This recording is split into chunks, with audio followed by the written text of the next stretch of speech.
Okay, please all stand. We have a prayer. Baby Joy, can you read the prayer? In the name of the Father, the Son, the Holy Spirit. Amen. Okay. Okay, you may now take your seats. Thank you, ma'am. Good morning, class. Good morning, ma'am. How are you today? We're fine. Okay, very good. So at this moment, may I know who is absent from the class? None, ma'am. Okay, very good. So let's give 5 claps to your perfect attendance. Okay, so before we proceed to our proper discussion, so let me introduce to you our classroom agreement. So first, what will you do if the teacher is talking here in class or discussing? Jennifer? Listen attentively. Very good. So how about if you want to answer? Julissa? Raise your right hand. How about if I give you an activity? Marites? Participate and cooperate. Okay, very good. And lastly, I want you to sit properly. Again, what is our classroom agreements, class? Listen attentively, raise your right hand, participate and cooperate, and sit properly. Okay, very good. So I hope these 4 agreements should be followed during our discussion. Okay. Are my instructions clear? Yes. Okay, very good.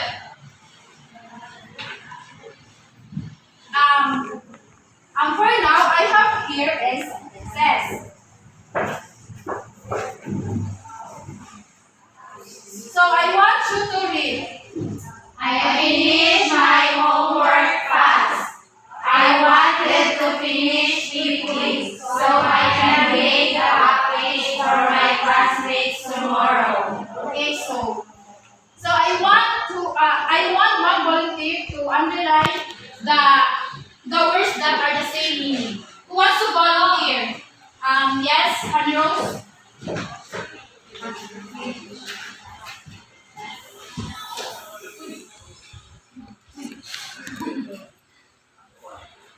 Okay, very good. So this Honey Rose answer is correct? Yes. Okay, very good. So the words that are the same meaning of the sentence are fast and quickly. So let's give a very good clap to Honey Rose. 1, 2, 3. 1, 2, 3. Very good, very good, very good. Okay, so based on our activity, what do you think is our topic for today? Yes, Jennifer? I think our topic today is all about synonyms. Okay, so our topic for today is all about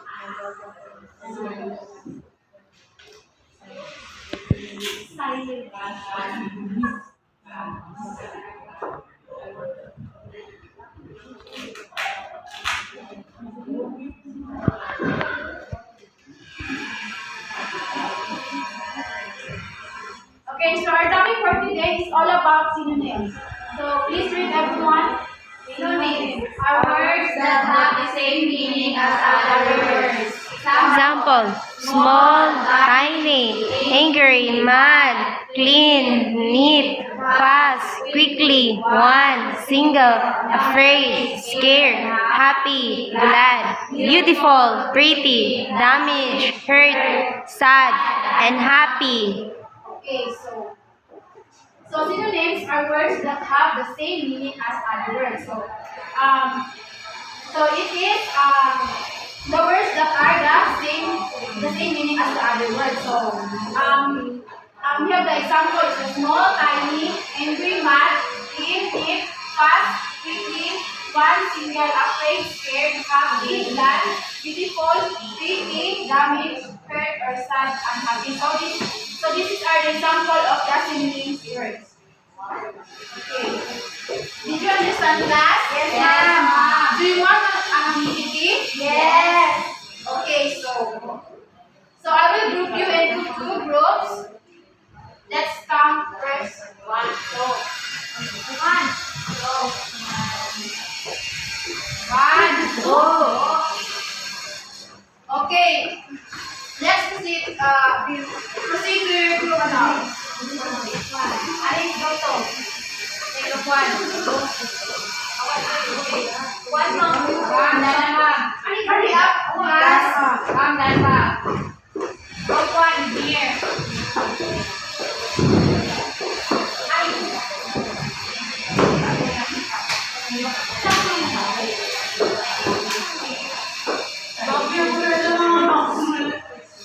This quiet.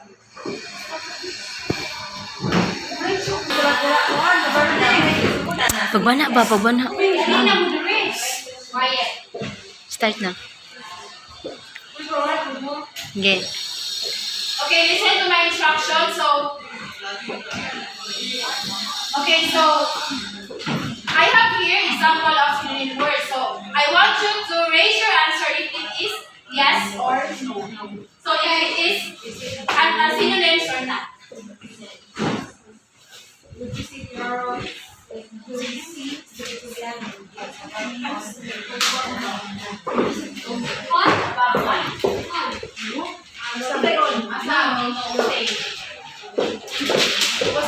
Okay, so the first group will raise first. We got the highest score. Okay, understand class? Yes. One more, let me go. Okay, wait.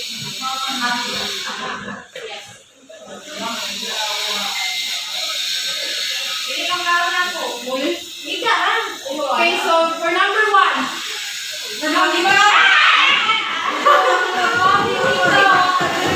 So, group one will got the point.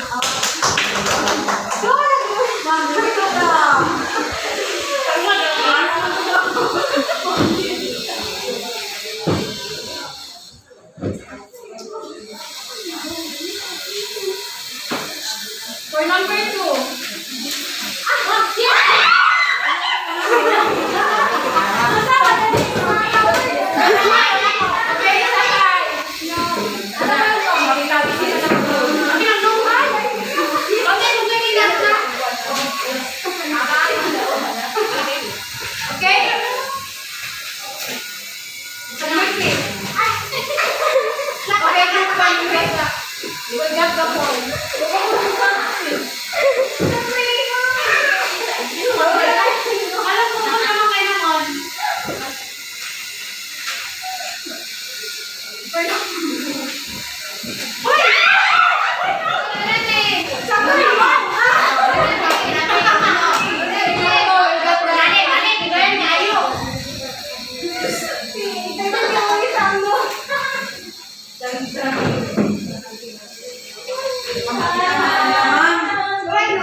Okay, next.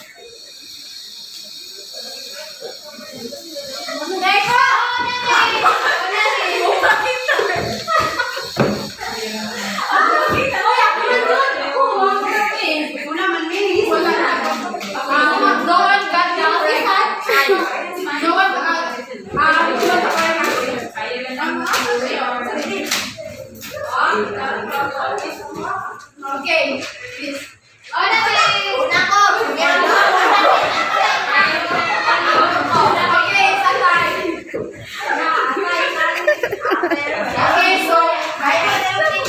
Okay, so group 1 and group 2 got the highest score. So let's see.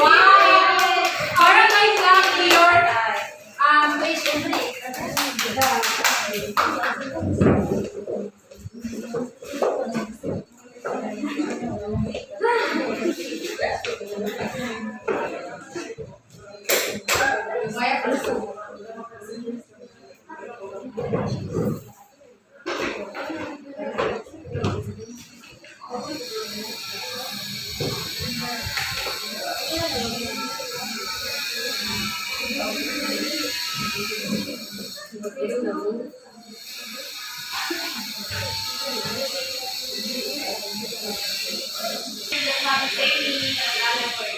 Okay, very good. So, from now, so why synonym is important to know. Yes, Julissa. For me, synonyms is very important, especially to our students because synonyms relate to meaning as animals.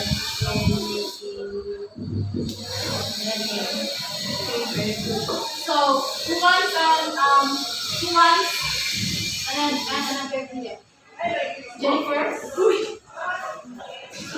So, for me, synonyms is very important in making sentence or in making a paragraph so that your sentence or paragraph is successful and right story. Okay, so let's give a good job to Melissa and Jennifer. Okay, good job. Okay, so um, from now, let's have an activity. So as the same group, so I want you to create 3 sentences that have a synonym words. So I will give you 5 minutes to do your task, and then choose one representative to present your task.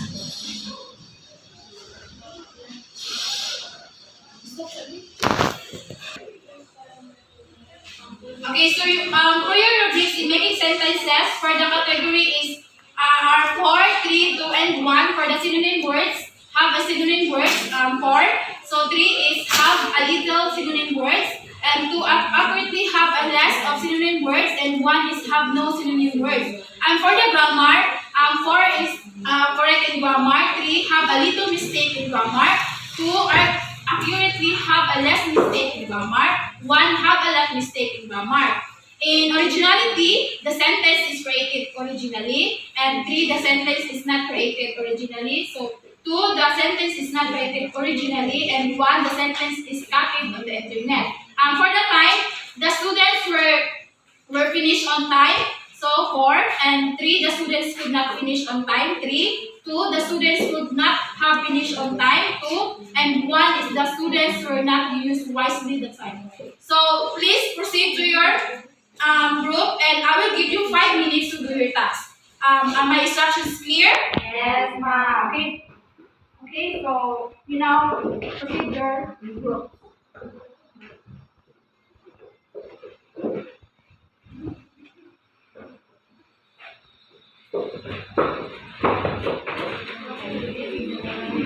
So I want you to cooperate and participate during the activities. Okay?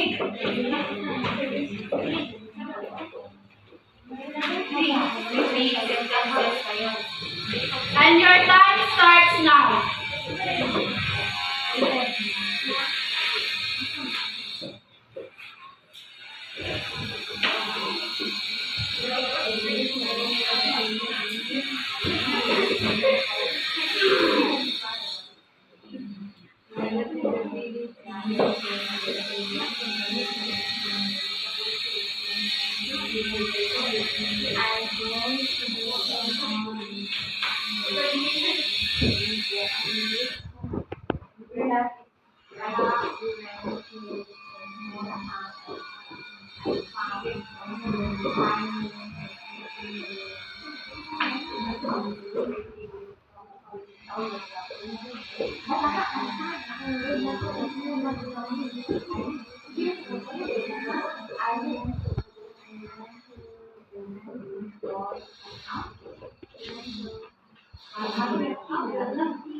We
have one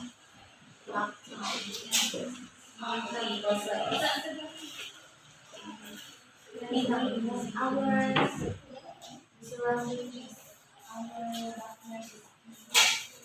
I'm just like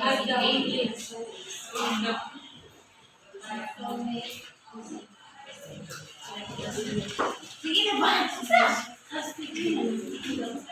We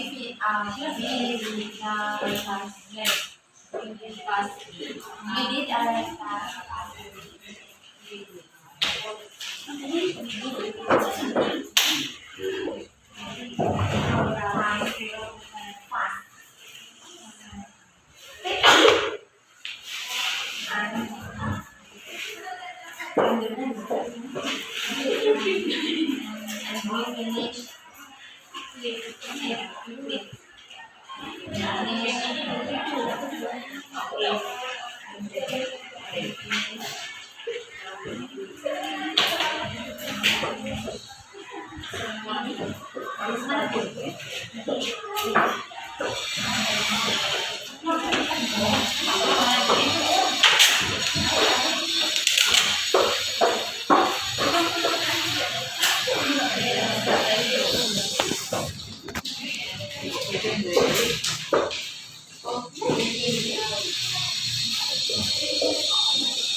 Okay, your time is up.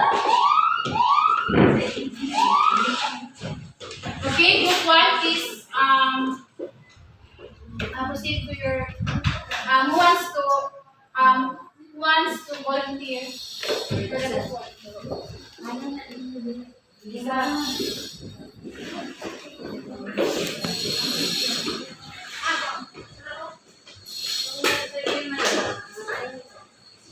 Morning to everyone. Morning. This is the work of everyone. So, our task is to make 3 sentences. So, first, we went to a small village and found a tiny house. Second, I have a beautiful house and it looks pretty on me. We did our task fast and we finished it quickly. That's all. Okay, very good. So let's give a barangay clap for group one. For the group two,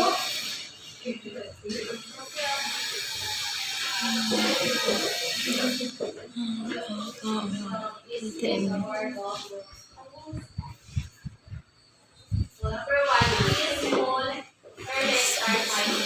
Number 2, Birdie is afraid of cockroach. She is also scared of snakes. Number 3, Laila is angry all the time. She gets mad when someone tries to talk to her. very good. So let's give a very good clap for group two. Very good, very good, very good. Okay, for the group one, so I give four because we have a synonym words. And grammar, I give 4 also for the correcting grammar. And the originality, I give also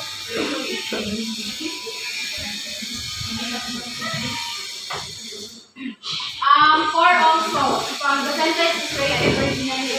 And for the time, I give for also the because your work is finished on time. So for the total points is 12.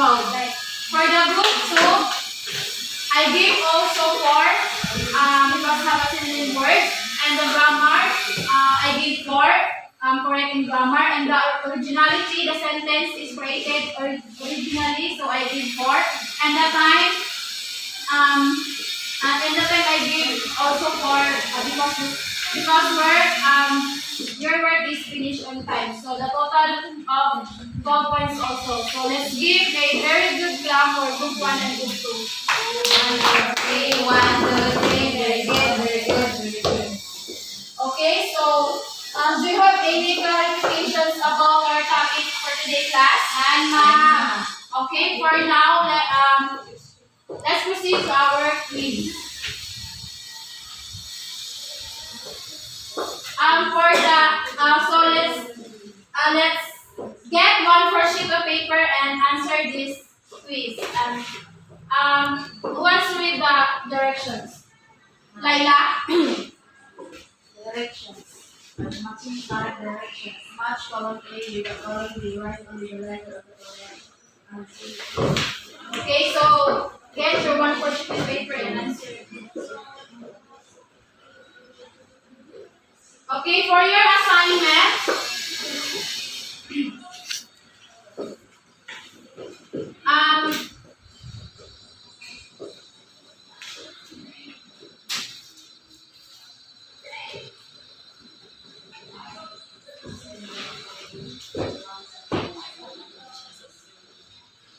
for your assignment,